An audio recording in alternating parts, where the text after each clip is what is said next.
Siamo qua col fratello di Graziella Campagna, stiamo seguendo insieme il procedimento contro gli imputati nel Tribunale di Messina, Corte d'Appello. Allora, che cosa ci vuoi raccontare? Ma che dire, come tutte le altre udienze, sono udienze dove si prende dall'amaro. Certamente siamo qua in onore pure alla memoria di Graziella e per questo ci aspettiamo giustizia. Devo precisare che l'omicidio di mia sorella non solo ha danneggiato la famiglia, ma ha danneggiato anche la società, per cui questo ha fatto male anche alla società. Non ci dimentichiamo che a quel tempo quei due imputati erano due fuorilegge e Graziella era una semplice ragazza di paese, per cui questi due soggetti che erano coperti da certi personaggi, è giusto che nessuno metta un dito a favore di queste persone. Tu ti riferisci al giudice che in questi giorni è stato condannato a diversi anni di... Ma certamente, anche perché oggi ho visto che l'avvocato di parte civile, l'avvocato Fabio Repici, ha depositato copia della sentenza che è stata depositata a Catania e questo veramente fa paura.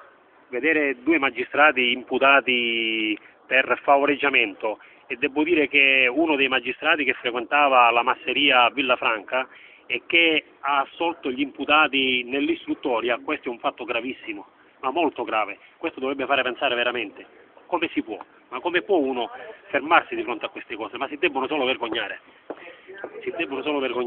e devo dire che grazie alla tenacia dell'avvocato Fabio Repici e al coraggio veramente che ha avuto da avvocato che ha portato avanti questo processo, perché non è stato facile per lui.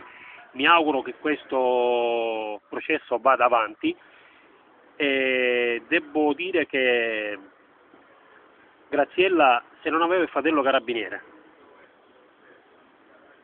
a quest'ora c'era questo processo. Che ha indagato e che ha cercato in tutti i modi di... Ma io da fratello ho cercato solo la verità, perché è giusto che di fronte a una bambina di 17 anni, chiunque sia, di qualsiasi famiglia, è giusto che si cerchi la verità, perché non è ammissibile un omicidio del genere. Graziella, non posso mai dimenticare, è stata portata in quel luogo barbaro, trucidata, messa là per farci spaventare, perché la potevano benissimo nascondere, invece ce l'hanno fatta trovare per mettere paura, ma non solo alla famiglia, a tutta la società, a tutta una comunità, pure di a tutta una comunità. E non dimentichiamo che a Villafranca ci sono tante bravissime persone. Io mi riferisco a quelle persone che coprivano la latitanza di questo soggetto, e quelle non sono persone secondo me, perché si dovevano vergognare a coprire la latitanza a questi due soggetti. Per cui io mi auguro per il bene della società che si faccia giustizia e che questo ci tranquillizzi un po'. Senti, mentre che aspettiamo che riprende l'udienza di oggi, che cosa ci puoi dire qualcosa sull'udienza di oggi?